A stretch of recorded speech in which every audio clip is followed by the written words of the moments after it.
মুসলিম কি মুসলিম দেখতে যাবে না, সে মানুষ, তার বিপদে আগে সাপ দাও, এটা এই মাদ্রাসা শিখাই। জোরে বলুন জোরে বলুন। এখন সমস্যা কি? বলছে মাদ্রাসায় নাকি ডাক্তার হয় না, মাদ্রাসায় নাকি ইঞ্জিনিয়ার হয় না।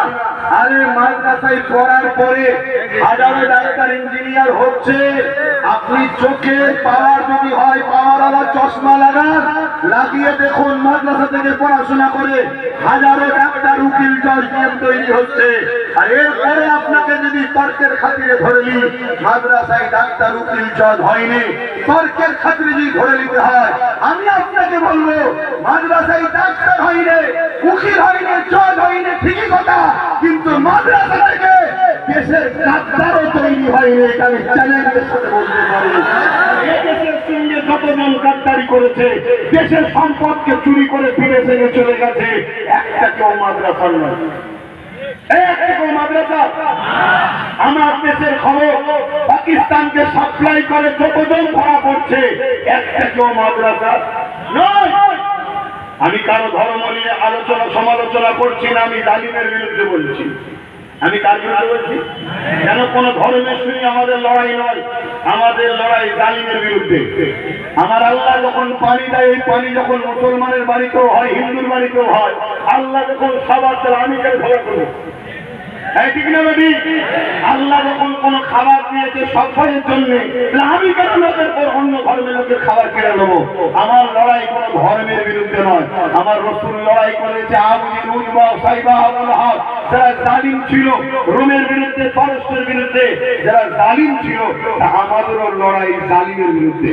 সে জালিম কখন কোন কালারের আমি জানি না, জালিম যদি মাথায় টুপি মুখে দাঁড়িয়ে রেখে আছে, তার বিরুদ্ধেও আমরা লড়বো। আর জালিম যদি ক্যান্সার কোট টাই করেও হয়, তার বিরুদ্ধেও, জুলুম যে করবে তার বিরুদ্ধে আমরা লড়বো। কি বলছেন, একমত তো নাকি? ধর্মের সঙ্গে জড়িয়ে দেবেন না। তাই আমি যে কথা বলতে যাচ্ছি সেটা হলো এটাই, যে আজকে মাদ্রাসা নিয়ে এত সমস্যা এই কারণে, কেন মাদ্রাসা ভ্রাতৃত্বের কথা বলে, মাদ্রাসা হুকুল আদরের কথা বলে, দেশকে ভালোবাসার শিক্ষা মাদ্রাসা দিচ্ছে।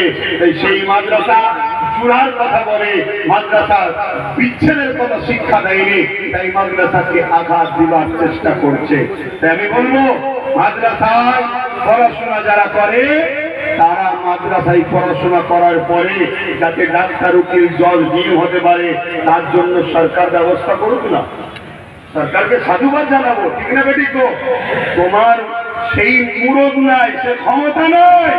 আজকে 50, 60, 70, 1 লক্ষ লোক রাস্তাঘাটে বিভিন্ন জায়গায় এমএ করে, বিএড করে, বিভিন্ন শিক্ষিত হয়ে তারা ঘুরে বেড়াচ্ছে, তাদেরকে তুমি চাকরি দিতে পারো না। আজকে কথা বলছো তুমি মাদ্রাসা, তুমি মাদ্রাসার যদি এতই দরদি হও, মুসলিম ছেলেদের যদি এতই দরদি হও, মুসলিম ছেলেরা ডাক্তার হোক, উকিল হোক, জজ হোক, আরে অবশ্যই হোক, আমিও তো চাই। আমিও তো প্রায় জলসাই বলেছি যে খাবার দরকার হয়, কম খাও, একবেলা না খাও, খাও ছেলেদেরকে পড়িয়ে ডাক্তার, উকিল, জজ, ডিএম করো, বলেছি না? বলুন। আমার ছোট ভাই নিশ্চয় একটা ভিডিও ভাইরাল হয়েছিল, দেখেছিলেন? কোন একজনের বাড়িতে গিয়ে বলেছিল কি, যে মায়েরা একবেলা খাওয়া কমান, বাচ্চাদেরকে পড়ালে কথা নৌসাদ বলেছিল, শুনেছেন না? এই শিক্ষা আমাদেরকে ইসলাম দিয়েছে রে বাবা, ইসলাম দিয়েছে। নৌসাদ আজকে এমএলএ হতে পারে, কিন্তু শুরু মাদ্রাসা থেকে। ডাক্তার এপিজে আব্দুল কালাম সাহেব মিসাইল ম্যান হতে পারে, শুরু মাদ্রাসা থেকে। কথা বুঝে আসছে? আবুল কালাম আজাদ সর্বপ্রথম ভারত পশ্চিম বাংলার শিক্ষামন্ত্রী হতে পারে, শুরু মাদ্রাসা থেকে। মাদ্রাসা কে দিয়েছে আপনি জানেন? মাদ্রাসা এদেশে যারা জীবন দিয়ে দেশকে বাঁচিয়েছে, তার 60% হলো মাদ্রাসা ছাত্ররা জীবন দিয়েছে, এটা মাদ্রাসা দিয়েছে। এবারে প্রশ্ন, এত কিছু করার পরও আজকে মাদ্রাসাকে গালি খেতে হচ্ছে কেন? এর জন্য দোষী এই মুসলমান আমরা। আমরা আজকে দোষী। কিসের জন্য দোষী বলবো? খারাপ লিখছেন না তো বলবো। সেই দোষীটা হলো এটা, আমরা সারা জীবন পরের বাপকে বাপ বলতে বেশি ভালো লাগে। নিজের একটা বাপ তৈরি করবো এ স্বপ্ন আমাদের যাই না, শুধু পরের বাপকে বাপ বলবো। কারো পিছনে 20 বছর ঘুরেছি, কারোর পিছনে 30 বছর ঘুরেছি, কারোর পিছনে 15 বছর ঘুরেছি, শুধু পরের বাপকে বাপ বলবো। তার জন্য লড়াই করো, তার জন্য মারপিট করো, তার জন্য সবকিছু করো। কত শুনছেন না শোনেন না? আর সব কিছু রেকর্ড হয়ে রয়ে যাচ্ছে। আর তারা যত মাঝে জায়গায় মুসলমানকে